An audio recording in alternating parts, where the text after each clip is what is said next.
بسم اللہ الرحمن الرحیم۔ ناظرین، آج کی بیٹھک کے ساتھ آپ کا میزبان شکیل خان اپنے دوست اور ساتھی جناب سلیم قریشی صاحب کے ساتھ۔ ربیع الاول کا مہینہ ہے اور آج ربیع الاول کی وہ ساعتیں ہیں کچھ ہی دنوں میں کہ جس دن حضور اکرم صلی اللہ علیہ وسلم اس دنیا میں تشریف لائے۔ وہ جو کہا ہے کہ وہ دانائے سبل ختم الرسل مولائے کل جس نے، غبار راہ کو بخشا فروغ وادی سینہ، نگاہ عشق و مستی میں وہی اول وہی آخر، وہی قرآن وہی فرقان وہی یاسین وہی طٰہٰ۔ ختمی مرتبت کی سیرت کے ہر حوالے سے بات ہوتی ہے۔ ہم زندگی کے مختلف پہلوؤں پر روشنی ڈالتے ہیں، مختلف جلسہ عام میں، سیرت کی محافل میں، ریڈیو پر، ٹی وی پر، کانفرنسز کے ذریعے، ہر جگہ ہم اللہ کے نبی صلی اللہ علیہ وسلم کی سیرت کے مختلف پہلوؤں پر روشنی ڈالتے رہتے ہیں، اور یہ کام 1400 سال سے جاری ہے اور جب تک دنیا ہے تب تک یہ کام ہوتا رہے گا۔ ایک کمی یا ایک ایسی چیز کا کہ سرکار کی سیرت پر عمل کرنے سے ہمارا کیا تعلق ہے؟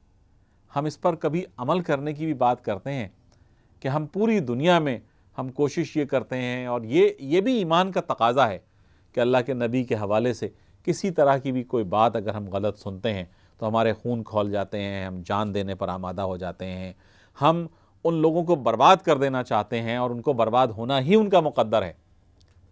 لیکن سیرت کے پہلو پر، سیرت پر عمل کرنے کے حوالے سے ہمارا کیا رویہ ہے، اس پر بھی ہم مسلمانوں کو کبھی غور کرنا چاہیے۔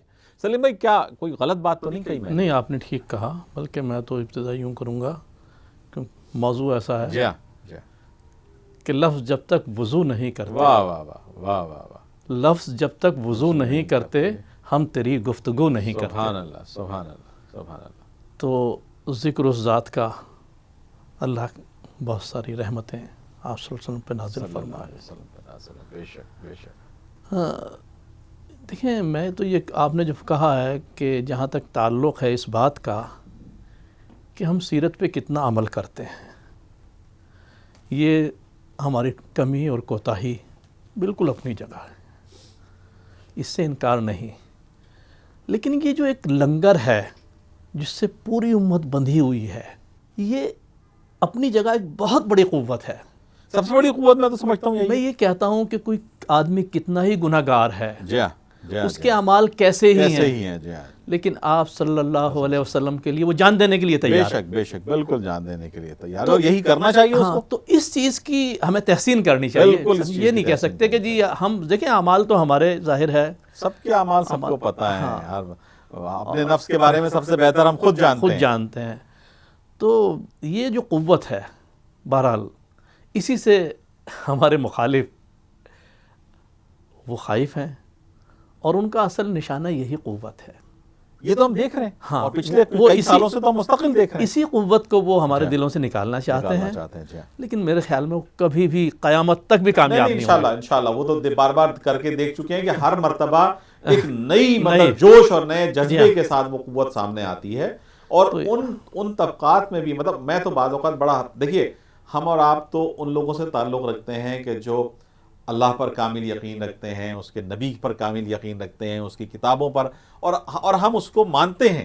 مطلب ہم بڑے گناہ گار لوگ ہیں، ہمارے اعمال بڑے سیاہ اعمال ہیں، ہم اللہ کے سامنے کس طرح سے پیش ہوں گے ہمیں پتہ نہیں، لیکن اس کے باوجود ہم یہ ضرور کہتے ہیں کہ ہم اللہ کی بڑائی کو بھی اور اللہ کی وحدانیت کو بھی اور نبی صلی اللہ علیہ وسلم کی رسالت کو، ہر چیز کو تسلیم کرتے ہیں، اور ساتھ ساتھ اپنے گناہوں کی معافی مانگتے رہتے ہیں۔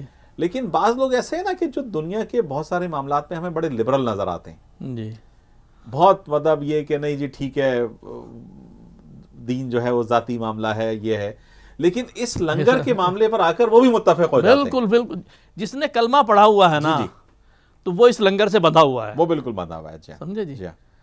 وہ جو مسلمان ہے، بالکل وہ اس لنگر سے بندھا ہوا ہے، اس کے اعمال کیسے ہی ہوں، وہ دنیا کے معاملات میں کیسے ہی ہو، لیکن یہ لنگر ایسا ہے، یہ مضبوطی ایسی ہے کہ یہاں آ کے وہ کوئی کمپرومائز کے لیے تیار نہیں ہوتا۔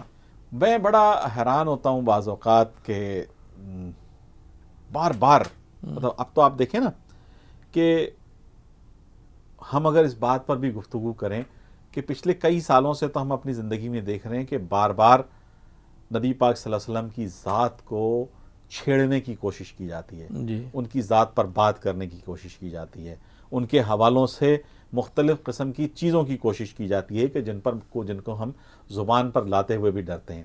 مطلب پہلے وہ ملعون سلمان رشدی کا کیس آپ کے سامنے آیا، پھر تسلیمہ نسرین کا کیس سامنے آیا، پھر یہ کہ یہ ڈینش جو خاکے والا مسئلہ آیا، پھر یہ امریکن پادری والا مسئلہ آیا، یا اس کی جو فلم، ہاں جو سارے مسائل ہیں. یہ کنٹینیو ایک پروسیس ہے کہ جس کو یورپ نے اس کو طے کر رکھا ہے، یا یہ کہ ایک طرح سے ہم اس کو کہیں کہ سیاہونی لابی نے اس کو طے کر رکھا ہے. وہ سمجھ گئے ہیں، اصل میں وہ سمجھ گئے ہیں کہ مسلمانوں کی قوت کیا ہے. صحیح ہے. اور وہ اس قوت کو توڑنا چاہتے ہیں. جی ویسے تو وہ آپ کے بہت ہمدرد ہیں، آپ کے یہاں بڑے رفائی کام کر رہے ہیں، بہت این جی اوز ان کی آپ کے یہاں کام کر رہی ہیں، آپ کی ہیلتھ کے لیے کام کر رہے ہیں، آپ کی ایجوکیشن کے لیے کام کر رہے ہیں.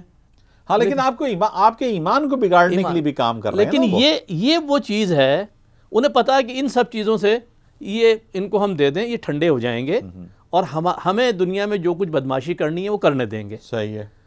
اور یہ جو طاقت ہے، یہ جو قوت ہے، انہیں پتا ہے کہ یہ اگر کمزور کر دی جائے نا ان میں تو پھر مسلمانوں کو مٹانا بہت آسان ہو جائے گا. صحیح ہے. تو یہ نہیں مٹایا جا سکتا. لیکن یہ ہم دیکھتے ہیں کہ یہ ویسٹ کا اسٹینڈرڈ بڑا ڈبل، ہر معاملے میں ہر معاملے میں ڈبل اسٹینڈرڈ ہے. مطلب ہر چیز میں وہ کچھ معیارات اپنے لیے رکھتے ہیں، کچھ معیارات دوسروں کے لیے رکھتے ہیں. آپ ہولوکاسٹ کی بات کرنا چاہیں گے، آپ یہودیوں کی نسل کشی پر بات کرنا چاہیں گے یا اس کو جھٹلانے کی کوشش کریں گے تو وہ آپ کو پوری دنیا میں راندہ درگاہ بنا دیں گے. قابل سزا جرم ہے، قابل سزا جرم بنا دیں گے. گفتگو بھی قابل سزا ہے. جی جی. دیکھو عجیب بات ہے کہ وہ مغرب جو کہتا ہے کہ ہر شخص کو اپنی بات کہنے کی آزادی ہونی چاہیے، وہاں اگر اس حقائق کو بیان کیا جاتا ہے تو وہ جناب وہ کہتے ہیں نہیں اس کی بات نہیں ہوگی بھائی. اور دوسری طرف وہ اس بات کی اجازت دیتے ہیں کہ وہ دنیا کے سب سے بڑے آدمی کے خلاف بات کرتے ہیں. جی جی. دنیا کے مکروہ ترین لوگ، غلیظ ترین لوگ جو ہیں، دنیا کے بدصورت ترین لوگ جو ہیں، وہ دنیا کی پاکیزہ ترین ہستی کے بارے میں بات کریں. جی ہاں. اس پہ ان کو کوئی سٹینڈرڈ نظر نہیں آتا، اس پہ ان کو کوئی برائی نظر نہیں آتی. اچھا پھر یہ کہ یہ طریقہ کار انہوں نے اپنے آپ ہی اختیار کیا کہ الہامی کتابوں کے ساتھ جو انہوں نے سلوک کیا، یا انبیاء کرام رضوان اللہ علیہم اجمعین کے ساتھ جو انہوں نے سلوک کیا، وہ اپنے ہاں تو انہوں نے اس کو ایک کامن بات بنا لی. اچھا لیکن آپ یہی دیکھیے کہ اس کے پیچھے بھی آپ کو عیسائیت کے مقابلے میں یہودیت زیادہ نظر آتی ہے. جی ہاں بالکل صحیح بات. کہ ہر آپ کو جو بھی فتنہ انگیزی نظر آتی ہے اس میں کہیں نہ کہیں سے ان کی دراندازی اور ان کا ملوث ہونا ثابت ہوتا ہے. دیکھیں یہ تو ان کے خمیر میں شامل ہے. آپ مطالعہ کریں قرآن کا، آپ کو جگہ جگہ پتہ لگے گا انہوں نے اپنے انبیاء کے ساتھ کیا سلوک کیا. جی ہاں جی ہاں جی ہاں. اپنے انبیاء کے ساتھ کیا سلوک کیا اور اپنے انبیاء کا ذکر کس طرح کرتے ہیں. وہ یہی ان کا مسئلہ یہ نہیں ہے کہ وہ صرف ہمارے نبی کے متعلق یہ بات کہتے ہیں.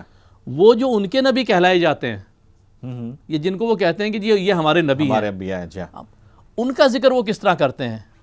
ان کو نعوذ باللہ وہ بدکار ثابت کرنے کی کوشش کرتے ہیں، ان کو قاتل ثابت کرنے کی کوشش کرتے ہیں. مختلف حوالوں سے وہ طرح طرح کی. لیکن اس میں میں جو بات کرنا چاہ رہا تھا آپ سے وہ یہ ہے کہ کیا اس میں عیسائیت استعمال ہوتی ہے یہودیت کے ہاتھوں، جبکہ اگر ہم یہ دیکھیں کہ جو معاملات ہیں اس میں ہمارے جو عقائد ہیں وہ بہت زیادہ میچ کھاتے ہیں ان اہل کتاب کے ساتھ. جی ہاں بالکل ٹھیک ہے. ٹھیک ہے نا، چند چیزوں کو چھوڑ کر ہم ان کے ساتھ بہت میچ کھاتے ہیں. لیکن اس کے باوجود بھی وہ مستقل کیا صرف یہی کہ مسلمانوں کی بڑھتی ہوئی قوت سے خوفزدہ ہو کر، یا مسلمانوں کی بڑھتی ہوئی تعداد سے خوفزدہ ہو کر، یا دنیا میں مسلمانوں کے غلبے کے حوالے سے خوفزدہ ہو کر وہ یہ ساری باتیں کرتے ہیں؟ نہیں، میرے خیال میں یہ کوئی بات نہیں ہے، بلکہ یہ وہ بغض ہے جو ہمیں احادیث کی کتابوں میں ملتا ہے کہ جی وہ یہودی عالم غالباً کعب بن اشرف، جی ٹھیک ہے نا، جی وہ دونوں بھائی بات کر رہے ہیں. وہ ان کے بھائی کہتے ہیں کہ جی بھائی جان آپ نے کیا دیکھا، یہ جو محمد آئے ہیں جی کیا آپ کے خیال میں یہ وہی نبی ہیں جن کا ذکر ہماری کتابوں میں ہے؟ تو وہ کہتے ہیں خدا کی قسم یہ وہی نبی ہے. جس کا ذکر ہماری کتابوں میں ہے، تو وہ کہتے ہیں پھر تو ہمیں چل کے ان کا ساتھ دینا چاہیے۔ وہ کہتا ہے خدا کی قسم ہم کبھی ان کا ساتھ نہیں دیں گے۔ اچھا، جی ہاں، یہ حدیث کے الفاظ ہیں، حدیث میں ہمیں واقعہ ملتا ہے یہ۔ وہ کہتا ہے کہ خدا کی قسم ہم کبھی ان کا ساتھ نہیں دیں گے۔ یہ کیسے بنی اسماعیل میں پیدا ہو گئے؟ نبی تو سارے ہمارے ہاں پیدا ہونے تھے، تواتر تو انبیاء کا ہمارے ہاں چلا آ رہا ہے سارا بنی اسرائیل کے اندر، یہ کہاں سے بنی اسماعیل میں پیدا ہو گئے؟ ہم کبھی بھی ان کا ساتھ نہیں دیں گے۔ اصل میں یہ وہی ذہنیت ہے، یہ وہی ذہنیت ہے جو شروع دن سے، نبوت کی ابتدا سے ان کے ذہن میں پرورش پا رہی ہے۔ مطلب یہ تو ایک عجیب عصبیت کی ذہنیت اگر آپ اس کو کہیں۔ بالکل بالکل عصبیت کی ذہنیت ہے۔ جی جی، یہ جانتے ہیں، قرآن میں کئی جگہ لکھا ہوا ہے کہ آپ کو اس طرح جانتے ہیں جیسے اپنی اولاد کو جانتے ہیں، لیکن آپ کو مانیں گے نہیں۔ اے نبی، یہ آپ کو ایسے جانتے ہیں جیسے اپنی اولاد کو جانتے ہیں، لیکن آپ کو مانیں گے نہیں۔ مانیں گے نہیں، یہ بھولے ہوئے نہیں ہیں، یہ کسی بھول میں نہیں ہے۔ مطلب یہ بالکل جان بوجھ کر یہ یہودیوں نے اور عیسائیوں نے یہ بات کی۔ یہودیوں نے مطلب عیسائیوں کا اس سے تعلق ذرا کم ملتا ہے۔ اصل میں اس علاقے میں عیسائی تھے بھی نہیں، اچھا، مدینہ کے ارد گرد یہودی ہی آباد تھے۔ ٹھیک ہے، یہودی قبائل تھے۔ ہاں، تو عیسائیوں کو تو انہیں بعد میں استعمال کیا یہودیوں نے۔ اچھا، جی ہاں، یہودیوں نے عیسائیوں کو بعد میں، مطلب یہ بالکل اس پہلے دن سے یہ کوششیں جاری تھیں اور آج تک یہ کوششیں جاری ہیں تاکہ نبی کریم صلی اللہ علیہ وسلم کی ذات کو متنازع بنایا جائے ان کو مسلمانوں کی نظر میں۔ لیکن انشاءاللہ العزیز یہ حربہ کبھی بھی کامیاب نہیں ہوا ہے اور نہ کبھی کامیاب ہو سکتا ہے، چونکہ اللہ کے نبی کی شخصیت کو اگر ہمارے سامنے سے ہٹا دیا جائے تو ہر چیز پھر پیچھے ہٹ جاتی ہے، ہر چیز کوئی قائم ہی نہیں رہتی۔ بات یہ میرے بھائی پھر رہے گا کیا؟ پھر رہے گا کیا؟ جی ہاں، دیکھیں قرآن نے ہمیں نہیں بتایا کہ یہ محمد ہے، جی جی، قرآن نے نہیں بتایا، محمد نے بتایا کہ یہ قرآن ہے، جی ہاں، یہ اللہ کا کلام ہے۔ جی جی، تو بھائی محمد کو تسلیم کیے بغیر، محمد کو مانے بغیر، محمد کو جانے بغیر تو آپ قرآن بھی نہیں سمجھ سکتے۔ قرآن بھی نہیں سمجھ سکتے، بالکل۔ کیا خوبصورت شعر ہے کہ میرے ہاتھوں سے اور میرے ہونٹوں سے خوشبوئیں جاتی نہیں، میں نے اس میں محمد کو لکھا بہت اور چوما بہت۔ واہ، کوئی شعر ہی عرض کریں، کوئی سلیم کوثر کا شعر ہے، سلیم کوثر صاحب کا شعر ہے۔ سلیم کوثر کا اسی کیفیت کا ایک شعر اور ہے جی جی، کہ دیوار پہ لکھا تھا کبھی نام محمد، واہ واہ واہ واہ واہ واہ، دیوار پہ لکھا تھا کبھی نام محمد، اب تک ہے اجالوں کا بسیرا میرے گھر میں۔ صاحب کیا بات ہے، کیا بات ہے۔ جی، اقبال کا وہ قطع جو جی فارسی کا ہے، جی جی جی، گر تو رابی نہیں حساب ناگزیر، تو غنی از ہر دو عالم من فقیر۔ کیفیت دیکھیں اس کے اندر، تو غنی از ہر دو عالم من فقیر، تو غنی از ہر دو عالم من فقیر، روز محشر عذر ہائے من پذیر، گر تو رابی نہیں حسابم ناگزیر، کیا بات ہے، کیا گر تو رابی نہیں حسابم ناگزیر، از نگاہ مصطفیٰ پنہا بگیر۔ واہ واہ واہ واہ واہ واہ واہ، کہ میرے آقا کے سامنے میرا حساب نہیں لینا۔ نہیں تو آپ یہ تو دیکھیے، میں تو آپ سے یہ بات کہوں گا بلکہ کہ آپ اس کو تو غنی از ہر دو عالم من فقیر، مطلب یہ کہ آپ چونکہ ہمارے بہت سارے ناظرین فارسی کو ایک سازش کے ذریعے یہ بھی ہم سے چھین لی گئی، یہ زبان بھی ہم سے چھین لی گئی، چونکہ اب تو اردو بھی چھینی جا رہی ہے، اردو بھی چھینی جا رہی ہے جناب، ہم اس کو کہاں رومن میں لکھنے لگے، اب تو آپ لکھنے لگے، ہم اس کے حروف کو ہی بھولتے جا رہے ہیں کہ تو غنی ہے اللہ پاک، میں دونوں عالم میں، یہاں بھی اور وہاں بھی، تو غنی ہے، تو سب کچھ تیرا ہی ہے، یہاں بھی میں فقیر ہوں، وہاں بھی میں فقیر، روز محشر عذر ہائے من پذیر۔ جب میرا نامہ اعمال آئے ہاں ہاں، تو جو بھی میں ایسی ویسا عذر پیش کروں قبول کر لیجو،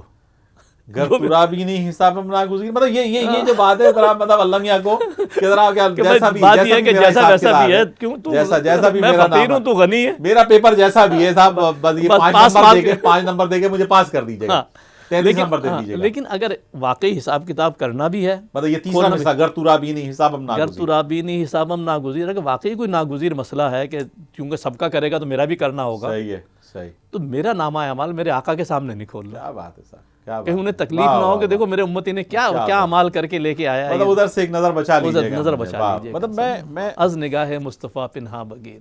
میں یہ کہہ رہا تھا سلیم صاحب کہ ہم حال کھیلنا شروع کر دیتے ہیں، ہم حال کھیلنا شروع کر دیتے ہیں، مطلب چیزوں کو جس طرح سے اللہ کے نبی صلی اللہ علیہ وسلم نے، جو بات آپ نے ابھی عنایت علی خان صاحب کی ہے نعت میں کہی، اسی طرح سے بہرحال وہ نعتیہ شاعر یا ایک مسلمان معروف معنوں میں تو اس طرح کے شاعر نہیں سمجھے جاتے، لیکن ان کی بھی ایک نعت ہے اور مجھے بہرحال اچھی لگتی ہے کہ پیغمبر تیری بارگاہ معلیٰ میں، واہ، پیغمبر تیری بارگاہ معلیٰ میں اپنے عصیاں کے انبار سے سر نگوں، ایک گناہگار انسان کھڑا ہے، نہ اس کے بدن پر عبا و قبا ہے، واہ واہ واہ نہ ہاتھوں میں تسبیح کا سلسلہ ہے، واہ، نہ ماتھے پہ محراب داغ ریا ہے، یہ وہ بد مقدر کہ جس کا بدن بارش سنگ خلقت سے غربال ہے،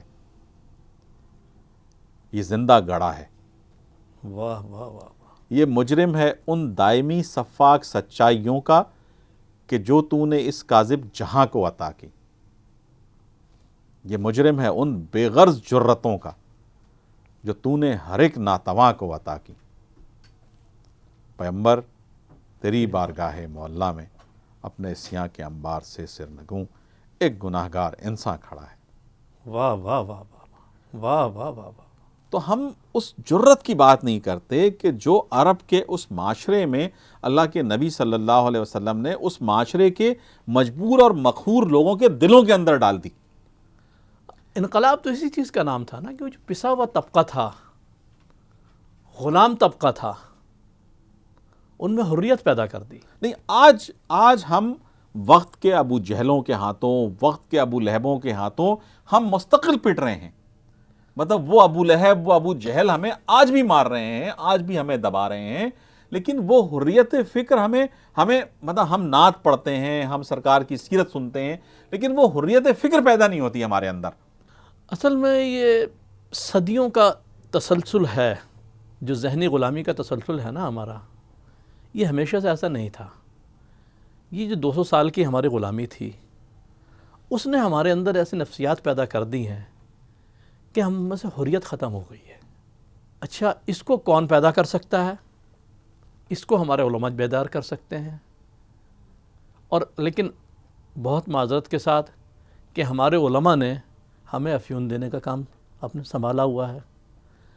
وہ جو بات کرتے ہیں عقیدت کی، محبت کی، حریت فکر جو ہے نا ہمارے یہاں، وہ بیدار نہیں کی جاتی۔ عامت الناس، دیکھیں ہمارے یہاں ایک بہت بڑا ٹول جو ہے وہ ہماری مساجد ہے، ایجوکیٹ کرنے کا عام لوگوں کو۔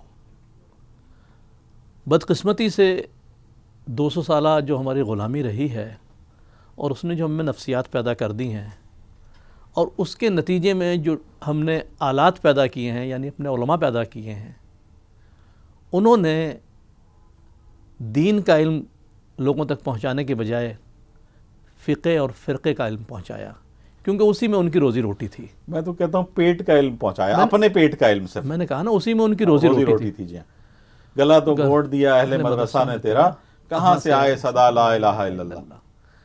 تو بہرحال کوشش کرنی چاہیے، ہم میں سے ہر آدمی کو کوشش کرنی چاہیے کہ یہ نظام تھوڑا سا بدل جائے۔ جو ہمارے پاس بہت مضبوط، دیکھیں، اور کسی کے پاس یہ ٹول نہیں ہے، کسی قوم کے پاس مسجد کا جیسا کوئی ادارہ موجود نہیں ہے کہ جہاں دن میں 5 وقت علاقے کے لوگ جمع ہوتے ہوں۔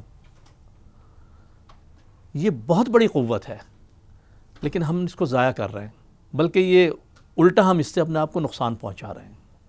دیکھیں، اللہ تعالیٰ کوئی ایسا سبب پیدا کر دے، کوئی ایسا نظام بنا دے، کوئی ایسی قوتوں کو اس معاشرے میں طاقت اور قوت دے دے آمین، کہ جو مسجد کو استعمال کر سکیں، جو مدارس کو استعمال کر سکیں، جو مسلمانوں کے اندر وہ حریت فکر پیدا کر سکیں کہ جس کے نتیجے میں ہم دوبارہ ایک غالب قوت بن کر ابھریں۔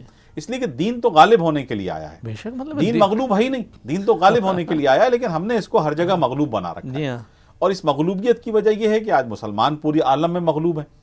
ہم مطلب 57 ملک ہونے کے باوجود، اتنی بڑی اکنامی رکھنے کے باوجود، اتنی سب کچھ رکھنے کے باوجود، ساری قوتیں رکھنے کے باوجود، ہم ہر جگہ مغلوب ہیں۔ بالکل صحیح۔ تو یہ کوئی چیز ایسی ہے کہ جو ہمیں حریت فکر پیدا ہو، ہمارے اندر افکار کی قوت پیدا ہو، ہمارے اندر کردار کی قوت پیدا ہو، اور ہم اسی طرح سے دوبارہ وقت کے ابو جہلوں کو للکار سکیں، یہ ہمارے اندر پیدا ہو جائے۔ صرف اور صرف ایک چیز پیدا کرنے کی ضرورت ہے کہ ہم اپنی عزت کرنا سیکھ لیں، ہمارے اندر عزت نفس پیدا ہو جائے، ہماری تمام خامیاں دور ہو جائیں گی۔ عزت نفس پیدا کرنے کی ضرورت ہے، عزت نفس بیدار کرنے کی ضرورت ہے۔ ہم نے اپنے آپ کو ایک گریوی مخلوق ثابت کر دیا ہے، اور ہمارے حکمران جو ہیں وہ اس پہ مہر تصدیق ثابت کر رہے ہیں۔ مطلب حکمرانوں کا رخ اور ہمارا رخ تو الگ الگ سمتوں میں ہوتا ہے، جی۔ عوام کا رخ ایک الگ سمت میں ہوتا ہے، حکمرانوں کا رخ ایک الگ سمت میں ہوتا ہے۔ تو فروغ اس میں محمد ہونا چاہیے، فروغ اس میں محمد ہو بستیوں میں منیر۔ منیر صاحب کا کوئی شعر ہے نا، یہ آپ کو یاد ہے کہ نہیں یاد ہے؟ فروغ اس میں محمد ہو بستیوں میں منیر، یہ دوسرا مصرع مجھے بھی یاد نہیں آ رہا اس کا، لیکن یہ کہ بڑا خوبصورت منیر نیازی صاحب کا شعر ہے یہ کہ لیکن بات سلیم بھائی میں تو یہی بات کہتا ہوں کہ اللہ کے نبی کی سیرت کو اس طرح سے عام کیا جائے کہ ہمیں یہ پتہ ہو کہ ہمارا ٹارگٹ کیا ہے، ایک ٹارگٹ اورینٹڈ، ایک گول اورینٹڈ چیز ہو کہ جناب ہمیں کس طرح سے مسلمانوں کو آگے لے کے چلنا ہے اور دین کو غالب کرنا ہے۔ صحیح بات ہے، ہمیں اپنی قوت کا اندازہ ہونا چاہیے، اپنے اندر غیرت پیدا ہونی چاہیے، اپنے دین کی قوت کا اندازہ ہونا چاہیے، اس کی حقانیت کا اندازہ ہونا چاہیے کہ یہ غالب ہونے کے لیے آیا ہے۔ بالکل غالب ہونے کے لیے آیا ہے، اور دین آیا ہی غالب ہونے کے لیے، دین مغلوب ہونے کے لیے آیا نہیں ہے نا۔ اور وہ جو بات ہے کہ ایک جاتے جاتے اب میں چلتے چلتے آپ کو چند اشعار نعت کے، اور بڑی یہ ذرا مختلف زمین کی نعت ہے، جسے کہا جائے کہ تیرے ہوتے جنم لیا ہوتا، واہ، تیرے ہوتے جنم لیا ہوتا، کوئی مجھ سا نہ دوسرا ہوتا، سانس لیتا تو اور میں جی اٹھتا، کاش مکے کی میں فضا ہوتا، واہ، ہجرتوں میں پڑاؤ ہوتا میں اور کچھ دیر تو رکا ہوتا، تیرے حجرے کے آس پاس کہیں میں کوئی کچا راستہ ہوتا، واہ واہ واہ واہ، کاش احد میں شریک ہو سکتا اور باقی نہ پھر بچا ہوتا، میں کوئی جنگجو عرب ہوتا، تیرے قدموں پہ آ گرا ہوتا، چوب ہوتا میں تیری چوکھٹ کی یا تیرے ہاتھ کا عصا ہوتا، تیری پاکیزہ زندگی کا میں کوئی گمنام واقعہ ہوتا، لفظ ہوتا کسی میں آیت کا اور تیرے ہونٹ سے ادا ہوتا، تیری صحبت مجھے ملی ہوتی، میں بھی تب کتنا خوشنما ہوتا، مجھ پہ پڑتی جو تیری چشم کرم، آدمی کیا میں معجزہ ہوتا، واہ واہ واہ واہ، سبحان اللہ، بت ہی ہوتا میں خانہ کعبہ کا اور تیرے ہاتھ سے فنا ہوتا، خالق مجھ کو بناتا غار حسن اور میرا نام بھی ہرا ہوتا۔ بڑی اچھی نعت ہے سلیم بھائی، سبحان اللہ، سبحان انشاءاللہ اللہ۔ اس موضوع پر مزید گفتگو جاری رکھیں گے، پھر حاضر ہوں گے۔ سارے عالم کو جزیرہ ٹھہراؤں، واہ واہ واہ، سارے عالم کو جزیرہ ٹھہراؤں، واہ، ایک انسان کو سمندر لکھوں، واہ واہ واہ واہ، ایک انسان کو سمندر لکھوں۔ ناظرین حاضر ہوں گے اگلے پروگرام میں انشاءاللہ۔ مجھے شکیل خان اور میرے دوست سلیم قریشی کو اجازت دیجیے، انشاءاللہ پھر ملتے ہیں۔